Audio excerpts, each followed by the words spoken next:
श्री रामचंद्र भगवान की जय हो। श्री बाल रामायण की जय। बोलो सभी संतों सभी देवताओं की जय हो। द्वितीय खंड सुंदर कांड का 22वां सर्ग आप सुनिए। द्वाविंशः सर्ग। रावण का सीता को 2 मास की अवधि 2 महीने की अवधि देना, सीता उसे फटकारना, फिर रावण का उन्हें धमकाकर राक्षसियों के नियंत्रण में रखकर स्त्रियों सहित पुनः महल को वापस जाना। अपनी जितनी स्त्रियां लाया था उनको चला गया लेकर के, और जो राक्षसनी थी उसने कहा जाओ इन्हें परेशान करो, आसे पासे रहना, इनके कहीं चली न जाए। हाँ, रावण ने कहा सीतयाम वचनम श्रुत्वा परुषम राक्षसरा प्रत्युवाच ततः सीताम विप्रयम प्रिया दर्शनाम। सीता के ये कठोर वचन सुनकर सीता ने उसको गुस्सा गई, नाराज हो गई। सीता के ये कठोर वचन सुनकर राक्षस राज रावण ने उन प्रिय दर्शना सीता को ये अप्रिय उत्तर दिया। जब वो गुस्सा ये भी क्या कहने लगा, यथा यथा सानवीत्या वस्याः स्त्रीणाम तथा यथा यथा यथा प्रिय वक्ता पर्यभूत तथा तथा।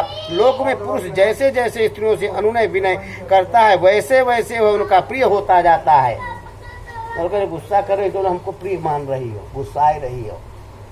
लोक में पुरुष जैसे जैसे स्त्रियों से अनुनय विनय मतलब प्रार्थना से हाथ जोड़ता है वैसे वैसे वह उनका प्रिय होता जाता है। परंतु मैं तुमसे ज्यों ज्यों मीठे वचन बोलता हूँ त्यों ही त्यों तुम मेरा तिरस्कार करती जा रही हो। संयचन्ति मे क्रोधम त्वयि कामः समुत्थिता द्रवतो मार्गमासाद्य हया निवासो सारिता। किंतु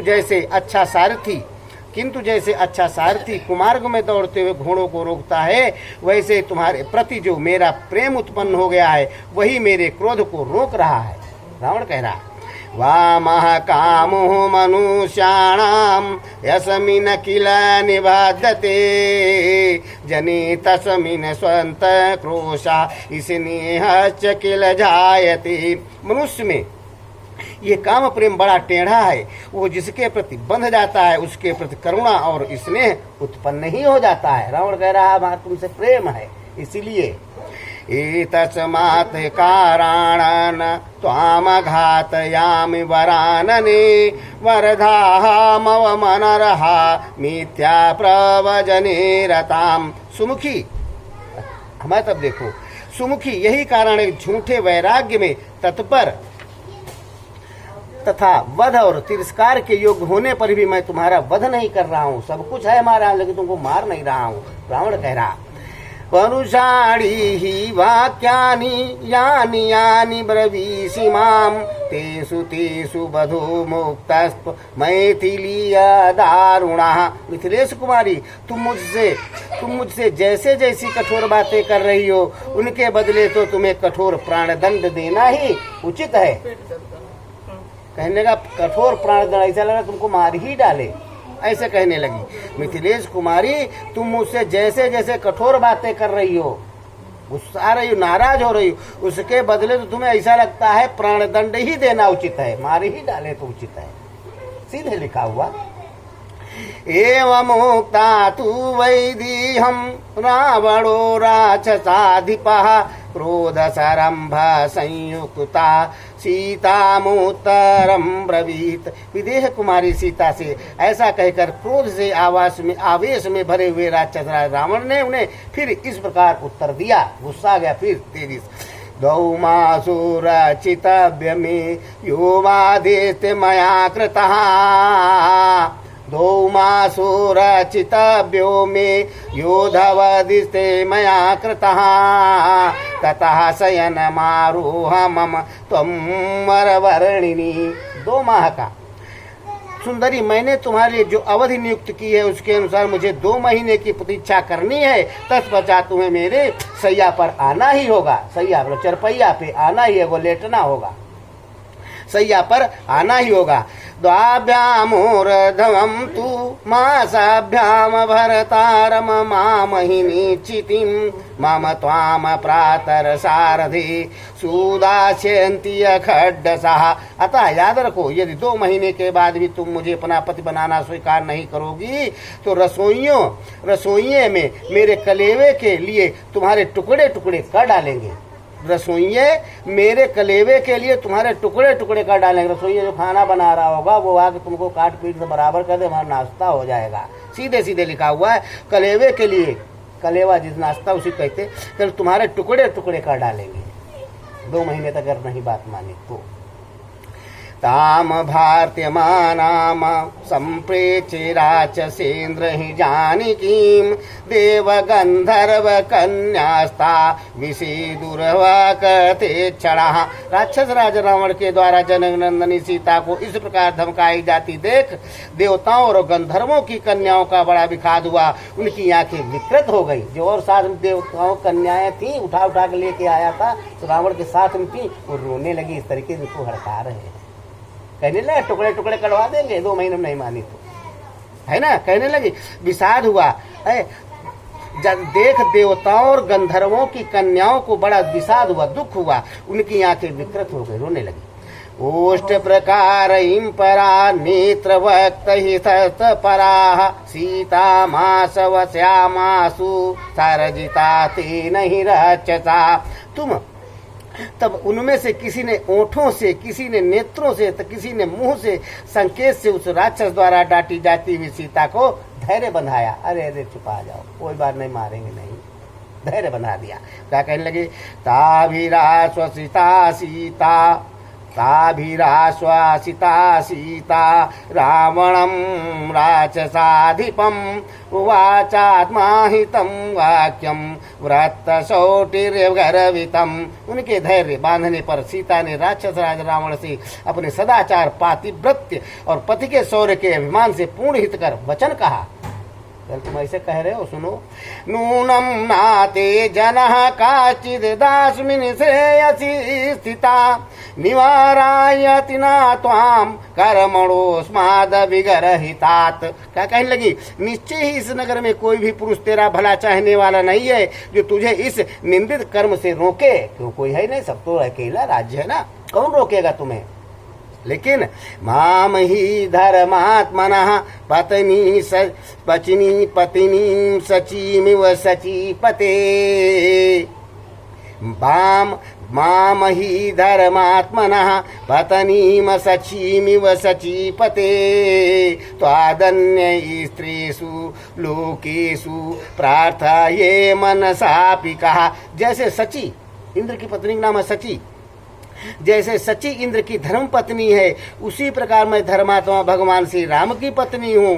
त्रिलोक में तेरे सिवा दूसरा कौन है जो मन से भी मुझे प्राप्त करने की इच्छा करे।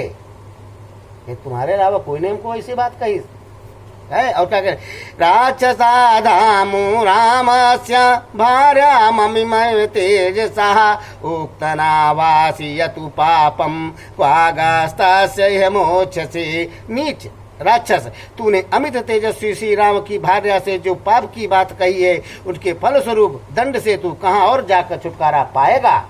तथा यथा दत्त पश्च मातंगा सास चा सहितौ वने तदा दुर्वदवद राम स्वतमनी चवत स्मृता। जिस प्रकार वन में कोई मतवाला हाथी, कोई खरगोश दैववश एक दूसरे के साथ युद्ध के लिए तुल जाए, मतलब लड़ने के लिए तैयार हो जाए, वैसे ही भगवान श्री राम और तू है, वैसे ही भगवान श्री राम और तू है नीच निशाचर है। भगवान राम तो गजराज के समान है, तू खरगोश के तुल्य है। उसमें भी दिया है रामायण राम सुंदरकांड में, आप ही सुनि खद्योत सम राम ही भानु स खद्योत, जुगनू को कहते हैं, उसमें दिया, इसमें खरगोश को दे दिया। समझ रही हो कि नहीं, तू खरगोश के तुल्य है। सात्वामी चिकुनाथम वैवची पन्निहन लज्जसे चक्षुषो विषयी तस्य न यावदुपगच्छसि। अरे इच्छाकुनाथ श्री राम, इच्छाक वंश भी कहते थे, रघुकुल भी वंश कहते थे। इच्छाक वंश बहुत पुराना है, 20-25 पीढ़ी ऊपर, तब इच्छाकु वंश, फिर रघुकुल रीति सजा, फिर रघु आए, है नहीं ऐसे। तो इच्छाकु वंश में क्या कहने लगे, इच्छाकु नाथ श्री राम का तिरस्कार करते तुझे लज्जा नहीं आती है? तू जब तक उनकी आंखों के सामने नहीं जाता है तब तक जो चाहे वो कह ले, जब तक चाहे जो कुछ कह लो हमको। इमे ते नयन क्रूरे विकृते कृष्ण ही बिंगले छितौना पतिते कास्मान्या मनार्या निरीक्षता। अनार्य, मेरी ओर दृष्टि डालते समय तेरी ये क्रूर और विकारयुक्त काली पीली आंखें पृथ्वी पर क्यों नहीं गिर जाती हैं? तस्य धर्मात्मनः पत्नी इषुना दशरथस्य च कथं व्याहरतु मां ते नाजीभ्या पापैसीर्यति। मैं धर्मात्मा श्री राम की धर्म पत्नी महाराज दशरथ की पुत्र वधू हूँ। पापी, मुझसे पाप की बातें करते समय तेरी जीभ क्यों नहीं गल जाती है? असंदेशातु रामस्य असंदेशातु रामस्य तपश्चानानुन पालनात् न त्वामाकुर्मि दशग्रीवा भस्माहरत ही तेजसा। दशमुख रावण, मेरा तेज ही तुझे भस्म कर डालने के लिए पर्याप्त है। सीता जी ने कहा, दशमुख रावण, मेरा तेज ही तुझे भस्म कर डालने के लिए पर्याप्त है। केवल श्री राम की आज्ञा न होने और अपनी तपस्या को सुरक्षित रखने के विचार से मैं तुझे भस्म नहीं कर रही हूँ। सीता ने कहा, ये सब चीजें रामचरितमानस में कम है। नापरहतुम शक्या तस्य रामस्य हि धीमतः विधिस्तव वरदार्थाय विहितो नात्रय संशयः। मैं मतिमान श्री राम की भार्या, मुझे हर ले आने की शक्ति तेरे अंदर नहीं थी। निसंदेह तेरे वध के लिए ही विधाता ने यह विधान रच दिया है। विधाता फिर आए, राम से भी बड़ा विधाता है कोई, फिर बताते हैं आपको। हाँ, वही देखो, कहे नहीं, विधाता ने विधान रच दिया। तुम्हारे अंदर शक्ति नहीं थी, लेकिन तुमको मारने के लिए ही ये विधाता ने रच दिया, तब तुम उठा लाए हो हमको, वरना उठा नहीं पाते। सीधे लिखा, मैं मतिमान श्री राम की भार्या हूँ, मुझे हर ले आने की शक्ति तेरे अंदर नहीं थी। निसंदेह तेरे वध के लिए विधाता ने ये विधान रच दिया है। असूरेणा धनर्मात्रा बलैः समुदितेन च अपोहम रामं कामाचिद दारचीर्य त्वया कृतम। तू तो बड़ा सूरवीर बनता है, कुबेर का भाई है और तेरे पास सेनाएं भी बहुत हैं, फिर श्री राम के को छल से दूर हटाकर क्यों तूने उनकी स्त्री को चोरी की है? सुन रहे हो? यूं तो बड़ा सूरवीर बनता है, कुबेर का भाई है, चचेरा भाई शायद था, उसी का वो जो नहीं था रथ ले आया था, कुबेर का भाई, और तेरे पास सेनाएं भी बहुत है, फिर श्री राम को छल से दूर हटाकर क्या तूने उनकी स्त्री को चोरी की है? सीतया वचनम श्रुत्वा रावणो राक्षसाधिपः। सीतया वचनम श्रुत्वा रावणो राक्षसाधिपः विव्रात्य नयने क्रूरे जानकी मन्नवैक्षतः। सीता की ये बातें सुनकर राक्षस राजा रावण ने उन जनक दुलारी की ओर आंखें तरेर कर देखा। उसकी दृष्टि से क्रूरता टपक रही थी। बहुत तेज क्रोधित हो गया रावण। क्या कहने लगा? नीलाजी मुत संकासो महाभुज जसिया श्रोधरा सिंह सत्व गति श्रीमान दीप्त जीव्य लोचना। वो नील मेघ के समान काला और विशाल काय था। उसकी भुजाएं ग्रीवा बड़ी थी। वो गति और पराक्रम में सिंह के समान था और तेजस्वी दिखाई देता था। उसकी जीभ आग की लपट के समान लपलपा रही थी तथा नेत्र बड़े भयंकर प्रतीत होते थे। इतनी तेज क्रोधित हो गया रावण। चलाग्रम कुट प्रांशुश्ची मत्र्या मालुन लेपनः रक्तमाल्याम्बरधरस्ता तांगादव विभूषिणः श्रोणी श्रोत्रेण महता मेचकेन सुसंवृतः अमृतोत्पादनेन बुधो भुजंगने वही मंदरः। क्रोध के कारण उसका मुकुट का अग्रभाग हिल रहा था, ऐसे हिल रहा था। क्रोध के कारण उसके मुकुट का अग्रभाग हिल रहा था, जिससे बहुत ऊंचा जान पड़ता था। उसने तरह तरह के हार अनुलोपन धारण किए थे तथा पक्के सोने के बने हुए बाजूबंद उसकी शोभा बढ़ा रहे थे। वो लाल रंग के फूलों की माला और लाल वस्त्र पहने हुए था। उसके कमर के चारों ओर काले रंग का लंबा कटिसूत्र बंधा हुआ था, जिससे वो अमृत मंथन के समय वासुक के लिपटे हुए मंदराचल के समान जान पड़ता था। सब पहने हुए था, उस तरीके से दिया जा रहा है। ताभ्याम परिपूर्णाभ्याम भुजाभ्याम राचयसेश्वरः सुषुभे चल संकासा श्रृंगाभ्यामिव मंदरः। पर्वत के समान विशाल काय राक्षस राज रावण अपनी दोनों परिपुष्ट भुजाओं से उसी प्रकार शोभा पा रहा था कि मानो दो शिखरों से मंदराचल सुशोभित हो रहा हो। न बड़ा पहाड़ जैसा दिख रहा था, ऐसे दिख रहा था। तरुणादित्य वर्णाभ्याम कुंडलाभ्याम विभूषिता रक्त पल्लव पुष्पाभ्याम शोकाभ्यामिवाचला। प्रातः काल सूर्य की भांत अरुण पीत कांति वाले दो कुंडल उसके कानों की शोभा बढ़ा रहे थे, मानो लाल पल्लों और फूलों से युक्त दो अशोक वृक्ष किसी पर्वत की शोभा बढ़ा रहे हों। इस तरीके उपमा दी जा रही है, ऐसे ऐसे सुंदर बना हुआ है।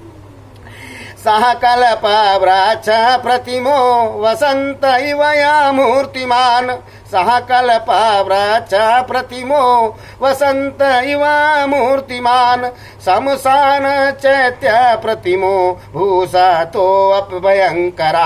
वो अभिनव शोभा से संपन्न होकर कल्प वृक्ष और मूर्तिमान वसंत के समान जान पड़ता था। आभूषणों से विभूषित होने पर भी शमशान चैत्य मन मरघट में बने हुए देवालय की भांति भयंकर प्रतीत हो रहा था। लग तो बड़ा सुंदर रहा था पहने ओढ़े, लेकिन उसके कर्म ऐसे लग रहे थे, बड़ा बेकार लग रहा है। बोलो श्री रामचंद्र भगवान की जय हो। मरघट के बने हुए देवालय के भांति प्रतीत होता था, मतलब अच्छा नहीं लग रहा था देखने में, ऐसा लग रहा था इतना अच्छा पहने ओढ़ने के बावजूद भी। बोलो श्री रामचंद्र भगवान की जय हो। कल आपको सुनाएंगे, 30 श्लोक सुनाए हैं आपको, अब आपके कल समाप्ति कर देंगे, 22वां सर्ग समाप्त हो जाएगा। बोलो श्री रामचंद्र भगवान की जय हो। बोलो श्री वाल्मीकि रामायण की जय हो। सुनते रहिए आप। जय जय।